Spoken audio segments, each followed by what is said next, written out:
wabarakatuh. Waalaikumsalam warahmatullahi wabarakatuh. Selamat pagi anak-anak. Pagi, Bu. Bagaimana kabar kalian hari ini? Baik. Alhamdulillah, semoga kita senantiasa diberikan kesehatan ya. Amin. Baik, anak-anak ibu kelas 9A, kita bertemu lagi dalam pertemuan yaitu dalam pelajaran bahasa Indonesia. Sebelum pelajaran dimulai, marilah kita berdoa terlebih dahulu yang akan dipimpin oleh ketua kelas kita yaitu Mbak Naili. Silakan Mbak Naili untuk memimpin doa. Baik teman-teman, sebelum kita mulai pelajaran pada pagi hari ini, marilah kita berdoa terlebih dahulu. Doa mulai. Doa selesai. Baik, terima kasih Mbak Naili. Sebelum pelajaran dimulai, Ibu ingin tahu nih kehadiran dan ketidakhadiran kalian di pelajaran Ibu kali ini. Baik, langsung saja Ibu panggil satu persatu ya. Ya, Bu. Safira, Nggak masuk, Bu, nggak masuk. Dia, Hadir, Bu. Devi, Hadir, Bu. Nia, Hadir. Sofi, Hadir. Riris, Hadir. Miske, Hadir. Safela, Hadir, Bu. Eva, Hadir, Bu. Misaul, Hadir, Bu. Nabila, Sakit, Bu, sakit. Izin sakit. sakit apa Nabila? Kurang tahu, Bu. Karyawan, Bu, katanya tadi. Joko, Hadir. Vivi, Hadir. Vanessa, Vanessa sakit, Bu, tadi, Bu. Nita. Saya, Bu. Baik, terima kasih. Untuk yang tidak masuk hari ini, yang sedang sakit, semoga diberi kesembuhan ya. Amin. Baik anak-anak, pada pertemuan kali ini kita akan mempelajari tentang teks cerita pendek.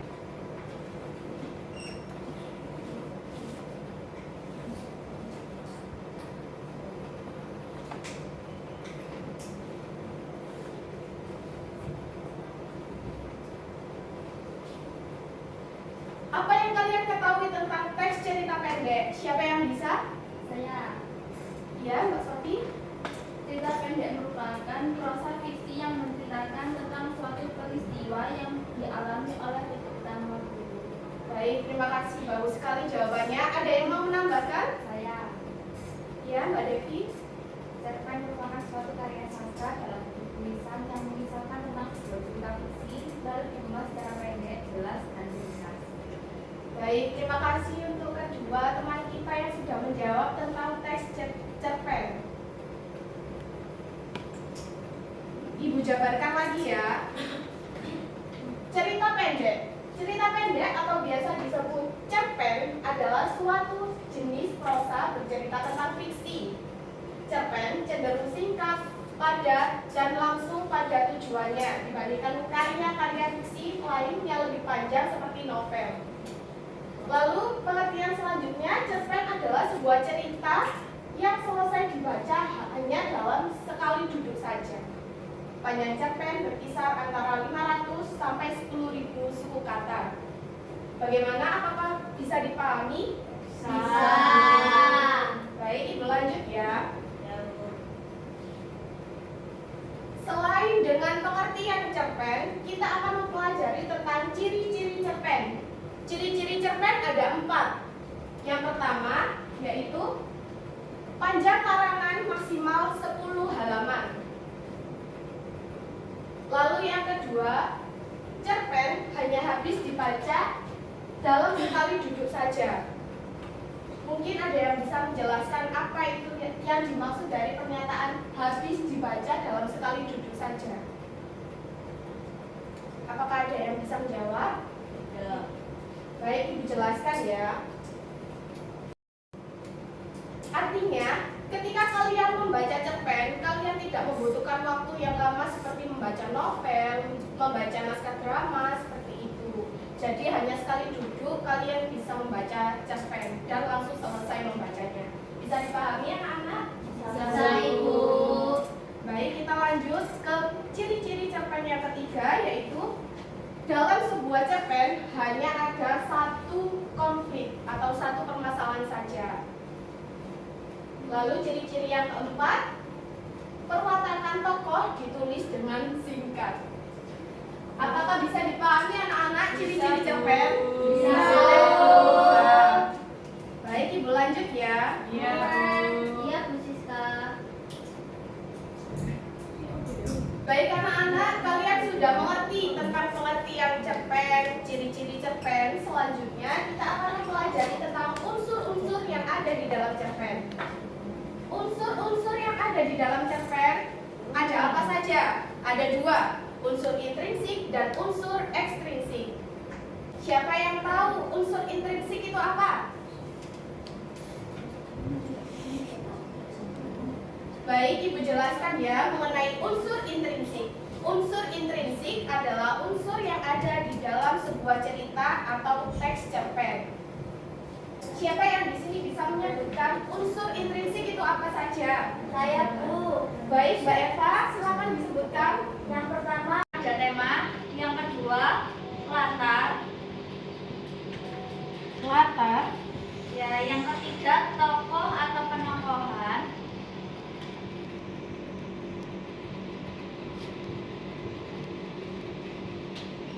yang keempat sudut pandang, sudut pandang,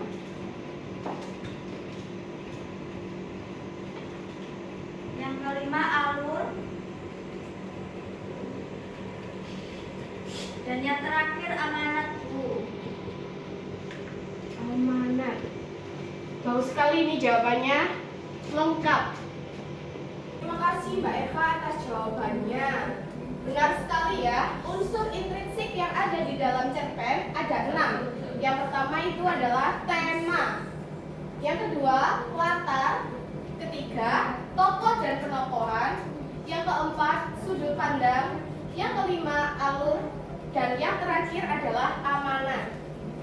Ibu akan menjelaskan satu persatu dari unsur intrinsik yang ada di dalam cerpen. Yang pertama yaitu tema. Tema adalah ide dan tujuan dari sebuah cerita. Biasanya tema itu seperti ada yang bertemakan pendidikan, percintaan, lalu persahabatan, dan lain sebagainya. Yang kedua, ciri yang kedua yaitu latar. Latar biasanya disebut setting. Latar bisa dibedakan menjadi 3, yaitu latar tempat, waktu, dan suasana. Bisa dipahami anak-anak? Bisa. Baik, Ibu lanjut ya. Untuk unsur intrinsik yang ketiga yaitu tokoh dan penokohan. Tokoh dan penokohan yaitu pemeran dan karakter dalam sebuah cerita. Biasanya ada tokoh yang protagonis, antagonis, dan tirtagonis. Bisa dipahami anak-anak? Bisa. Lalu yang keempat adalah sudut pandang. Sudut pandang yaitu posisi pengarang dalam menyampaikan cerita. Sudut pandang biasanya berupa orang pertama, orang kedua, dan orang ketiga. Selanjutnya yaitu alur. Alur yaitu jalannya dari sebuah cerita. Ada alur maju, alur mundur, dan alur campuran. Dan unsur intrinsik yang terakhir adalah amanat. Amanat itu adalah pesan yang disampaikan oleh pengarang dalam sebuah cerita. Apakah bisa dipahami anak-anak untuk unsur intrinsik? Bisa. Baik, sekarang kita memasuki unsur yang kedua di dalam sebuah cerpen. Unsur yang kedua itu adalah unsur ekstrinsik. Unsur ekstrinsik yaitu unsur yang ada di luar cerpen. Apakah ada yang bisa nih menyebutkan unsur ekstrinsik ekstrinsik dari cerpen? Saya. Ya, Mbak Nisaul. Bisa disebutkan? Yang pertama ada bahasa. Lalu yang kedua Ya. ada latar belakang pengarang. Latar belakang pengarang.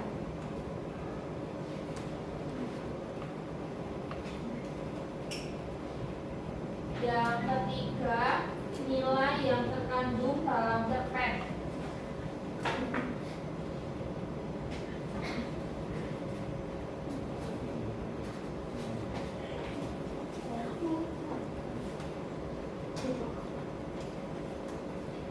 Terima kasih Mbak Nisaul atas jawabannya.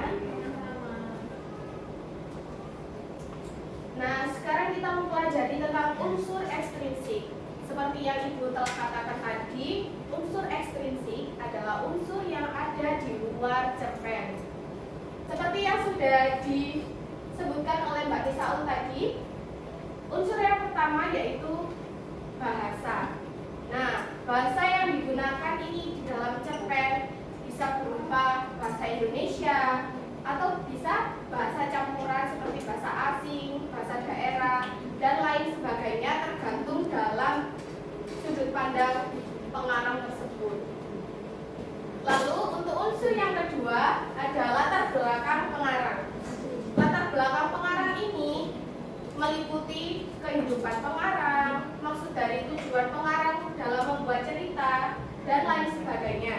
Dan untuk unsur yang terakhir adalah nilai yang terkandung di dalam cerpen. Nilai yang terkandung dalam cerpen bisa diambil seperti ada nilai sosialnya, nilai pendidikan, nilai politik, dan lain sebagainya. Apakah bisa dipahami anak-anak? Bisa, Ibu. Nah, kita sudah mempelajari tentang pengertian cerpen, ciri-ciri cerpen. Lalu apa tadi yang terakhir? Unsur cerpen. Nah, selanjutnya kita akan mempelajari tentang struktur teks yang ada di dalam cerpen. Baik, selanjutnya kita akan mempelajari tentang struktur teks yang ada di dalam cerpen. Ada 3 struktur teks yang ada di dalam cerpen, yaitu yang pertama, orientasi. Orientasi adalah bagian pendahuluan dari sebuah cerita, dari pengenalan tokoh, tempat peristiwa, maupun suasana dalam alur cerita. Yang kedua, ada komplikasi. Komplikasi adalah rangkaian kejadian atau yang berhubungan dengan sebab akibat konflik atau permasalahan yang ada di dalam sebuah cerita. Dan yang terakhir ada resolusi. Resolusi adalah bagian pemecahan masalah atau konflik atau permasalahan yang ada di dalam cerita. Apakah bisa dipahami anak-anak? Bisa.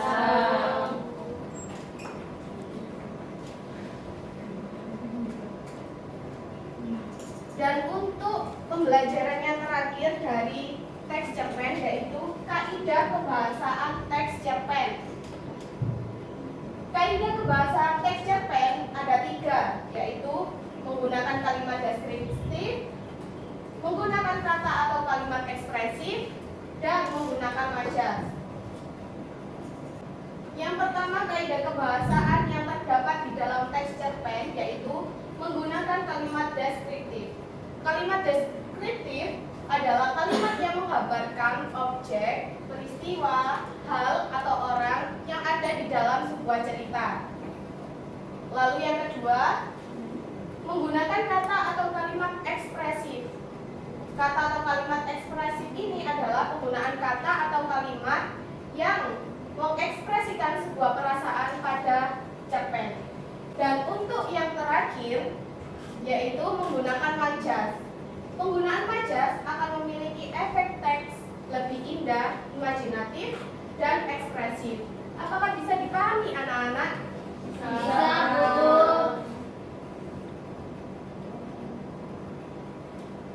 Baik, anak-anak, setelah kalian mengetahui materi yang ada di dalam teks cerpen, Ibu akan memberikan kalian penugasan.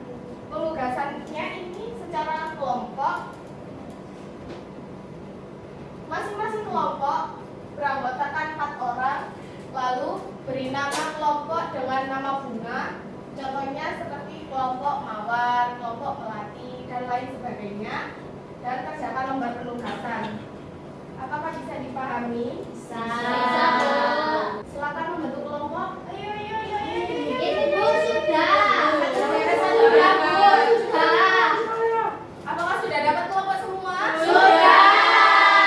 Baik, sekarang Ibu akan membagikan lembar kerja untuk setiap kelompok ya. Iya, Bu. Ibu.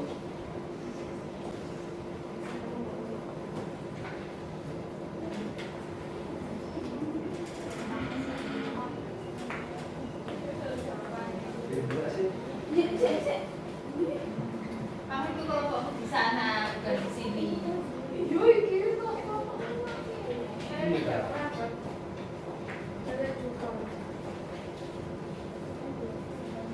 Baik anak-anak, apakah sudah menerima lembar kerja semuanya? Sudah, Bu.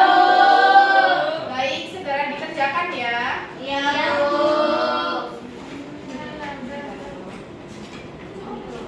Bagaimana ini kelompok apa? Kelompok anggrek. Ada penolakan apakah ada kesulitan? Naila pertamanya. Naila. Ya. Ibu keliling ke kelompok selanjutnya ya. Ayah. Kelompok apa ini? Kelompok Kamboja, Bu. Kelompok Kamboja. Apakah ada kesulitan kelompok Kamboja? Masih belum, Bu. Ini masih menulis nama-nama kelompoknya. Jangan lupa dibaca dulu ya teks cerpennya. Ya. Wah ini Kamu kelompok kok apa contek ini? sih? Mbak Riris. Kelompok itu, Bu. Rafflesia. Wah, Rafflesia yang nombi. Iya, Bu. Aku suka yang itu. Ayo. Apakah ada kesulitan kelompok Rafflesia? Sepertinya belum, Bu. Masih mengerjakan. Oh iya.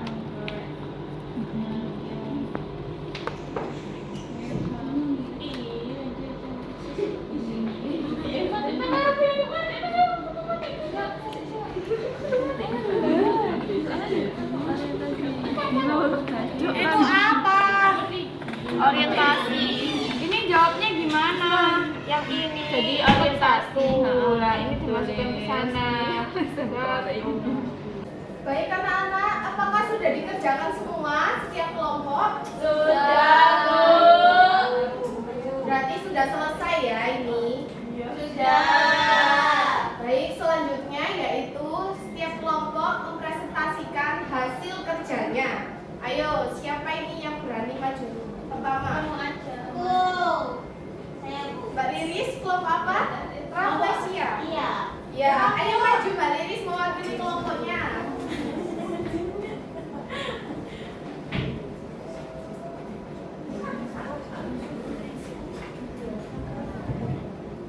Yang lain diperhatikan ya. Iya, Bu. Perkenalkan, nama saya Riris, saya absen 10. Dari Riris. Sini saya akan mendefinisikan dan menjawab tentang unsur intrinsik dalam cerpen Naila. Yang pertama, unsur intrinsik, temanya kesabaran. Latarnya ada 3, yaitu latar tempat, waktu, dan suasana. Latar tempatnya di pinggiran taman kota dan di sebelah kios. Untuk latar waktunya sore hari. Dan untuk latar suasananya menegangkan. Alur yang digunakan dalam cerpen tersebut yaitu alur campuran. Dan ada toko dan penokohan. Yang pertama, Alea memiliki watak cekatan. Yang kedua, Ayah memiliki watak penyayang. Kemudian ada sudut pandang. Sudut pandang yang digunakan yaitu sudut pandang orang ketiga. Dan untuk amanatnya, bersabar dalam setiap keadaan adalah hal yang selayaknya digunakan ketika sesuatu tak sesuai yang diinginkan. Kemudian yang kedua yaitu unsur ekstrinsik. Yang saya temukan yaitu yang pertama ada nilai sosial, rasa saling menguatkan dan saling menyayangi yang dimiliki oleh Naila dan Ayah. Kemudian yaitu ada nilai moral, yaitu sabar dan ikhlas yang dimiliki oleh Naila dan ayahnya. Mereka harus merelakan kiosnya meskipun telah dirobohkan oleh Satpol PP. Terima kasih. Beri tepuk tangan untuk teman kita.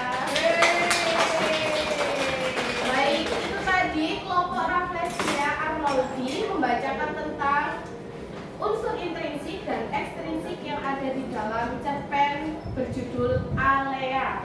Kemudian kelompok siapa yang mau maju untuk presentasi selanjutnya? Baik, Mbak Eva. Kelompok Kamboja ya? Ya, silakan maju Mbak Eva. Kamboja.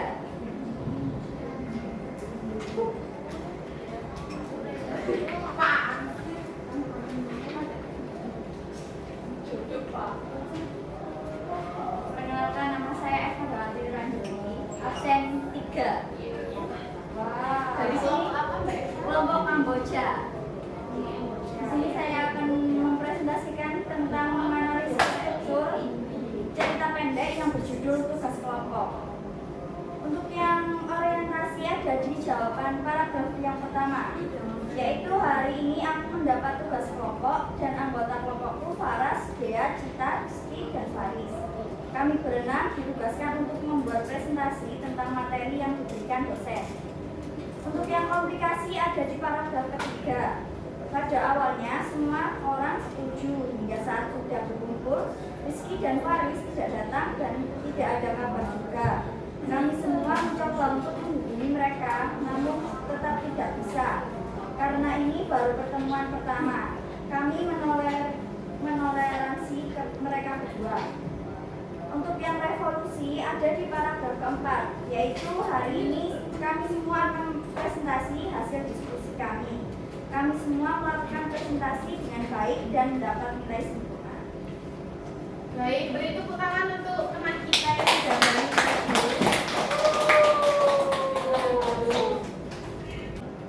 Baik anak-anak, terima kasih kalian sudah mengerjakan dan mempresentasikan dengan baik hasil kerja kalian. Untuk selanjutnya hasil kerjanya bisa dikumpulkan ke depan ya. Iya, Bu.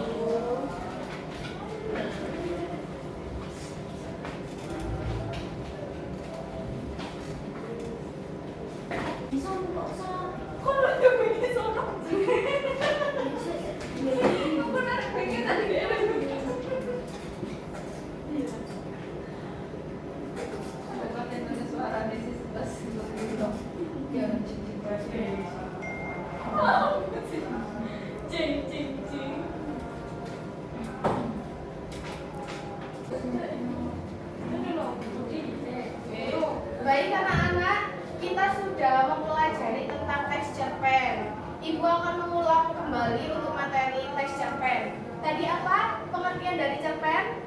Cerpen adalah cerita pendek yang berjumlah 500 sampai 10.000 kata. Dan cerpen biasanya hanya bisa dibaca dalam sekali duduk saja. Bisa dipahami ya anak-anak? Baik, semoga pelajaran kali ini bermanfaat untuk kalian ke depannya. Saya apresiasi kehadiran kalian. Terima kasih. Wassalamualaikum warahmatullahi wabarakatuh.